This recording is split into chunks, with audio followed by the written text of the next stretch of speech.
Rajasthan high court का stenographer का जो रिजल्ट आया था कल, उसमें बहुत गड़बड़ियां हुई है। हम लोगों ने पिछले 7-8 साल से तैयारी की थी और पेपर भी इतना बढ़िया हुआ था कि नील मिस्टेक जैसा हमारा टाइप पेपर हुआ था। और ऐसे लोगों का सिलेक्शन हुआ जिनका क्लासों के अंदर ऐसी 100 गलतियां आ रही थी, उनको ज्वाइनिंग दे रहे हैं। और ये हम सब राजस्थान हाईकोर्ट के गेट के बाहर खड़े हैं। राजस्थान रजिस्ट्रार साहब को भी हमने ज्ञापन दिया है। ये सब लोग सारे स्टेनोग्राफर है और सब के सब ये सिलेक्शन के लायक है, जबकि हमारी कोई बात सुन ही नहीं दे रहे, अंदर नहीं सुन रहे नहीं बात।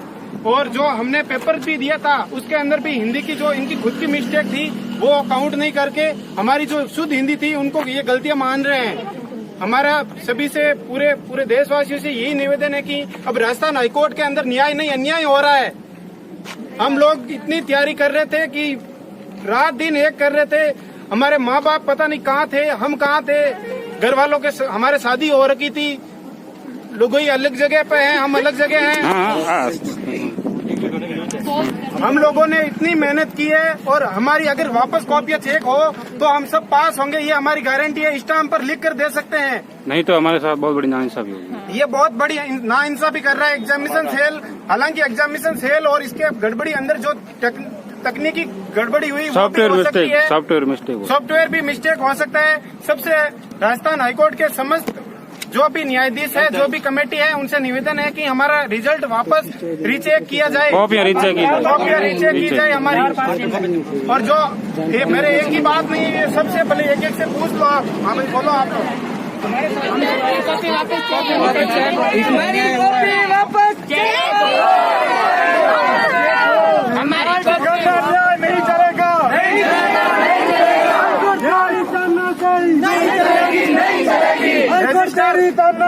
नहीं चलेगा, से बिलोंग करती हूँ। जैसा कि मेरे पीछे आप देख रहे होंगे कि हम सारे स्टेनोग्राफर के सारे फ्रेंड्स हैं। हमारा एग्जाम अभी 3 अप्रैल से 8 अप्रैल के बीच में हिंदी स्टेनोग्राफर का एग्जाम हुआ था, जिसका रिजल्ट 30 जून को आया है। हमारी आपत्ति सिर्फ इस प्रकार की है कि हमारा जब एग्जाम हुआ तो कई पारी में ऐसा हुआ कि रिकॉर्डिंग पूरी सुनाई नहीं दी गई, कहीं मैटर से शुरू हुआ, कहीं आधे से शुरू हुआ। और रिजल्ट में भी आया कि कुछ एक साथ सीरीज के रिजल्ट आ रहे हैं और कुछ सीरीज के रिजल्ट आ ही नहीं रहे हैं। हमारी सिर्फ इतनी सी रिक्वेस्ट है, हमारी सिर्फ न्यायालय से दरखास्त है कि हमारी कॉपी वापस रीचेक करी जाए। अभी हम रजिस्ट्रार साहब से मिलकर आए हैं, उन्होंने हमको आश्वासन दिया है कि वो हमारे आगे बात करेंगे, हमारी कंप्लेंट को आगे पहुंचाएंगे, पर उसकी सुनवाई के लिए 1 महीना, 1 साल या 2 साल भी लग सकते हैं। और जैसा रिजल्ट आया तो उसमें ये डिक्लेयर की गई है कि 28 जुलाई को हमारा जो भी स्टूडेंट सिलेक्ट हुआ उनका इंटरव्यू आ जाएगा। इंटरव्यू होने के बाद हमारा कोई भी सुनवाई होती है, हमारे वो किसी काम के नहीं है। हम सब लोगों ने बहुत कठिन मेहनत किया है, तो हम चाहते हैं कि इंटरव्यू से पहले हमारी कॉपी एक बार रीचेक की जाए, ईमानदारी से रीचेक की जाए, हाथ से चेक की जाए। अगर सॉफ्टवेयर में कोई प्रॉब्लम है तो दोबारा रीचेक की जाए, पर हमारी कॉपी रीचेक की जाए। हमने हमारे ज्ञापन में सभी स्टूडेंट के roll number with name with किस पारी में हुआ है सब मेंशन किया है। और एक बार हमारे उज्जवल भविष्य की तरफ ध्यान देके, हमारे बच्चों की तरफ ध्यान देके कि हमारे जीवन की कितनी तपस्या इस पर लगाई है, आप हमारे एक बार क्या कहते हैं कॉपी को चेक करिए। और अगर आपको लगता है कि हम लोगों ने ईमानदारी से एग्जाम दिया और हम लोग लायक हैं, तो हमें प्लीज दोबारा हमको इसमें सिलेक्शन कीजिए, क्योंकि हम दावे से कहते हैं हमारा पेपर इतना अच्छा हुआ है कि हम सिलेक्शन लेने लायक हैं। और शायद जज के अंदर जो जज है वो भी ये चाहते होंगे कि अच्छे पीए उनके अंडर और अच्छे पीए आप मेरे सारे पीछे देख सकते हैं कि हम लोगों ने पेपर अच्छा दिया है। तो सिर्फ इतनी दरखास्त है कि हमारी कॉपी दोबारा रीचेक की जाए। धन्यवाद। बातचीत कराता हूँ विद्यार्थी। भैया परिचय दीजिए अपना। मेरा नाम शोभे चौधरी है। क्या मामला है पूरा? ये मामला ये है कि राजस्थान हाईकोर्ट का 30 जून को रिजल्ट आया है और जिसमें कि ऐसे अभ्यर्थियों को पास कर दिया गया है जो बिल्कुल योग्य ही नहीं है स्टेनोग्राफर बनने के, और ऐसे विद्यार्थियों को मतलब छोड़ दिया गया है जो बेचारे 5-5, 6-6, 7-7 साल से तैयारी कर रहे थे। और ऐसे विद्यार्थियों को भी पास कर दिया गया है जिनके 40-50 शब्द रह गए थे और जिन्होंने रिट भी लगा रखी है हाईकोर्ट में, और अभी रिटों का निस्तारण भी नहीं किया है हाईकोर्ट ने। उसके बावजूद रिजल्ट में उनका सिलेक्शन करवा दिया गया है। अब बताइए सर, इस तरीके से हाईकोर्ट ने मतलब इन सारे युवा बेरोजगारों के साथ कितना मतलब बदसलूकी की है, कितना अत्याचार किया है। इसी के संदर्भ में आज हम यहाँ खड़े हैं और कलेक्टर साहब को ज्ञापन देने के लिए हम यहाँ आए हुए हैं कलेक्ट्रेट में। ज्ञापन में मांगे क्या आपकी है, क्या है आपकी, चाहते क्या हैं आप? हमारी मांगे, सबसे पहले तो हमारी मांगे ये है कि जो वो बच्चे हैं जो 30-40 शब्द नहीं लिखे, उनके नहीं बोले ऑडियो में, उन्हें किस आधार पर पास किया गया पहली बात तो, और जिन बच्चों ने अच्छी तरह मतलब मेहनत करके पेपर दिया उनको क्यों नहीं लिया गया। दूसरी मांग ये है कि जब कॉपी चेक कर, मतलब हमारी जो कॉपियाँ हैं वो दोबारा जचवाई जाएँ। और हम ये गारंटी लेते हैं, सारे, मैं ही नहीं, अकेला ही नहीं, सारे हजारों की संख्या में यहाँ राजस्थान, पूरे राजस्थान में बीकानेर, जयपुर, जोधपुर और बयाना, भरतपुर, यहाँ सारे बच्चे ग्रुप बना लिया है। और अब हम हाई कोर्ट भी जाएंगे और हमारा ये, अब हम सुप्रीम कोर्ट अपनी मांग को लेकर सुप्रीम कोर्ट तक जाएंगे। और हमारा ये दावा है कि हम अकेले ही नहीं, हम सारे हजारों की संख्या में सारे राजस्थान में जाके और ये रिजल्ट पे स्टे लगाई जाए और न्यायिक कार्रवाई, यथाशीघ्र न्यायिक कार्रवाई की जाए, ज्वाइनिंग रोकी जाए। अच्छा, और भी लोगों से मैं आपकी बातचीत कराता हूँ। लगातार धरना प्रदर्शन, लगातार प्रदर्शनों का जो सिलसिला है पूरे जिले भर के अंदर जारी है। लगातार लोग कोशिश कर रहे हैं, जहाँ उनके साथ दिक्कत हुई है बाहर आकर वो प्रदर्शन कर रहे हैं, खुल के अपनी आवाज़ उठा रहे हैं। आप भी उनका समर्थन कीजिए, शेयर बटन दबाइए, सब तक ये जानकारी और आवाज़ पहुँचाइए। और विद्यार्थियों से मैं आपकी बात कराता हूँ। भैया अपना आगे आ जाइए। 8 साल से स्टेनोग्राफर की तैयारी कर रहा हूँ और मेरे द्वारा 20 में जो स्टेनोग्राफर भर्ती आई थी उसकी निकाली गई थी, जिसका एग्जाम दिया गया था आर्य कॉलेज सूका जयपुर में, जिसके द्वारा जिसमें बहुत ज़्यादा दिक्कतें सामने आई। भर्ती के अंदर हुए घोटाले को लेकर पूरे देश प्रदेश भर के जो बेरोजगार थे आज शहीद स्मारक पे जमा हुए। उनका ये कहना है कि इसमें जो धांधलियाँ की गई उसको सही किया जाए और फिर से इस भर्ती को निकाला जाए। कुछ लोग यहाँ पे जमा हुए, क्या मामला है, क्या वजह से यहाँ पर? हमारा एग्जाम हुआ था 3 अप्रैल से 8 अप्रैल तक हमारा एग्जाम हुआ था, जिसमें फर्स्ट ग्रेड में 3 तारीख को जो डिक्टेशन बोली गई थी वो डिक्टेशन लीक हो गई है हमारी। और दूसरी बात, उस टाइम उन बच्चों की 370 वर्ड ही बोले गए थे, पूरी वर्ड भी नहीं बोले गए थे। उस समय उन लोगों ने रिट लगाई थी कि हमारा पेपर सही नहीं हुआ, हमारे पूरे वर्ड्स नहीं बोले गए। आज जब रिजल्ट आया है तो उसी बेस पर सबसे ज़्यादा 113 बच्चे पास हुए हैं। तो ऐसा कैसे संभव है, जबकि हमारा जो पेपर हुआ था उसमें ना हमारी टेक्निकल प्रॉब्लम आई थी, ना कुछ साउंड में सिस्टम में कोई गड़बड़ी हुई थी। फिर हमारा पेपर इतना अच्छा हुआ था, हम श्योर थे कि हमारा सिलेक्शन श्योर होगा, फिर हमारा सिलेक्शन क्यों नहीं हुआ। कितने लोग हैं जिनके साथ इस तरह का न्याय के, या सिर्फ हमारी संस्था वाले बच्चों के साथ हुआ है? लेकिन ऐसा जहाँ भी all over Rajasthan, in fact Jaipur ही नहीं, पूरे प्रदेश भर के बच्चों का सिर्फ एक ही राग अलाप रहे हैं कि भैया हमारे यहाँ के जितने टॉपर्स थे वो सब फेल हो चुके हैं, कोई भी पास नहीं हुआ। और जिन बच्चों के पहले एक्चुअली डिक्टेशन में होता गया है 420 वर्ड बोले जाते हैं, 420 वर्ड में से कोर्ट आपको लगभग 20 गलतियां करने की अनुमति देती है। मैं एक बार फिर से रिपीट कर देता हूँ कि 20 गलतियां, लेकिन जिन बच्चों की डिक्टेशन में 50 शब्द उनको सुनाई नहीं दिए, जिन बच्चों की डिक्टेशन में उनको बोले ही नहीं गए, लगभग 370 शब्द ही उन्होंने किए हैं, बाकायदा मुँह जबानी उन्होंने बताया।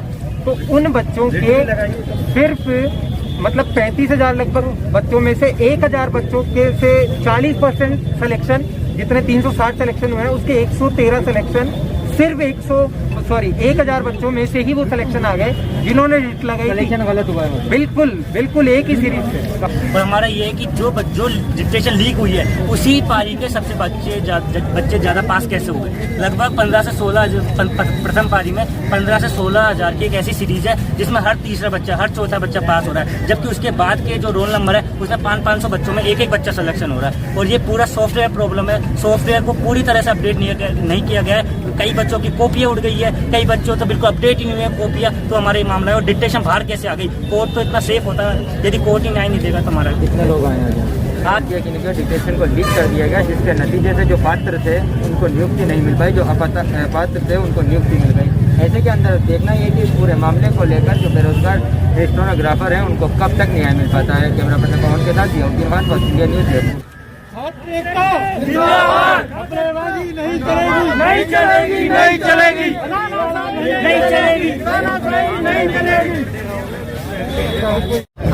अप्रैल तो जिसमें से हम लोगों का पेपर बहुत अच्छा हुआ था, लेकिन 3 तारीख वाले फर्स्ट पेज वाले बच्चे ही बोल रहे थे कि हमारे वर्ड्स कम बोले गए थे, मतलब उनके 50 से ज़्यादा वर्ड्स बोले ही नहीं गए थे। उन लोगों ने रिट भी लगाई थी उस टाइम।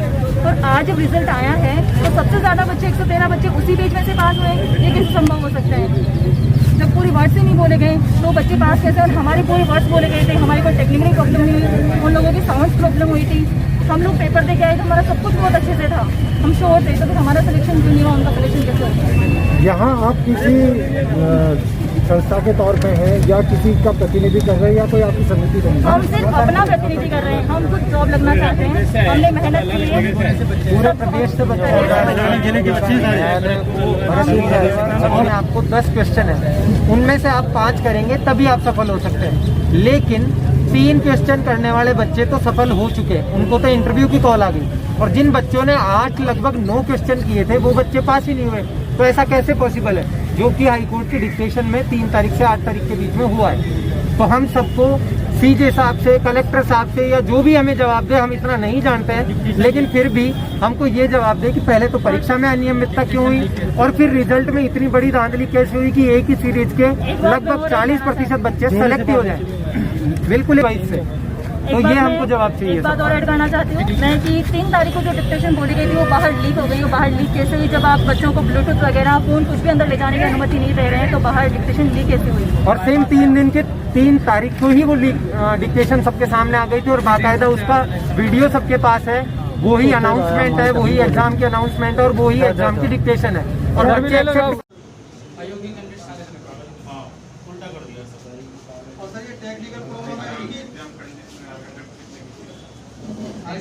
राजस्थान हाईकोर्ट ने सर पूरे राजस्थान में कैंडिडेट पास नहीं हुआ जो योग्य है, या तो ये टेक्निकल प्रॉब्लम है उनकी, सॉफ्टवेयर में कमी है उनके में। मेरी बयाना से स्टेनोग्राफर की 5-6 साल से लगातार तैयारी कर रही हूँ, और इसके बावजूद हमारा सिलेक्शन नहीं हुआ है। हमारी क्लास पे पढ़ने वाले बच्चों की इतनी गलतियाँ आती थी, जिनको ना सीन डिक्टेशन लिखने में आती थी, ना टाइप, ना एफिशिएंसी, कुछ भी अच्छी नहीं थी, लेकिन आज उनका सिलेक्शन हो गया है। और हम इतनी मेहनत कर रहे हैं, फिर भी आज हम चुपचाप बैठे हैं। कुछ भी हमारी कॉपी दोबारा चेक होनी चाहिए, हम इस रिजल्ट से बिल्कुल संतुष्ट नहीं है। रजिस्ट्रार एग्जाम, रजिस्ट्रार प्रभारी जो भी हैं, परीक्षा प्रभारी, तो उनसे हमारा यही निवेदन है कि हमारी कॉपियाँ दोबारा चेक करी जाएं, और उन पर निष्पक्ष चेक करी जाएं ये कॉपियाँ, और उनको ठीक से देखा जाए कि कहीं आपके जो रिजल्ट आपने सॉफ्टवेयर में बनाया गया है उसमें कहीं कमी तो नहीं है। जिन बच्चों की हमारे बैच में जिन बच्चों की 100 गलतियाँ आ रही थी, आज उनकी जॉब लग चुकी है। और हम जो अंडर 10 में चल रहे थे, 10 के अंडर में हमारी गलतियाँ आ रही थी, आज हमारी जॉब नहीं लगी है। एग्ज़ाम भी हमारा बहुत अच्छा हुआ था, और 3 तारीख को रिट लगाई गई थी स्टूडेंट्स के द्वारा, उनका आज सिलेक्शन हो चुका है। जिनको ना तो ऑडियो सुनाई दी थी और वर्ड भी मिसिंग थे, और जो अपने स्वतः कह रहे हैं कि हमें कोई वर्ड सुनाई नहीं दिए थे, हमारी 50+ गलतियाँ हैं। आज उनका सिलेक्शन हो चुका है।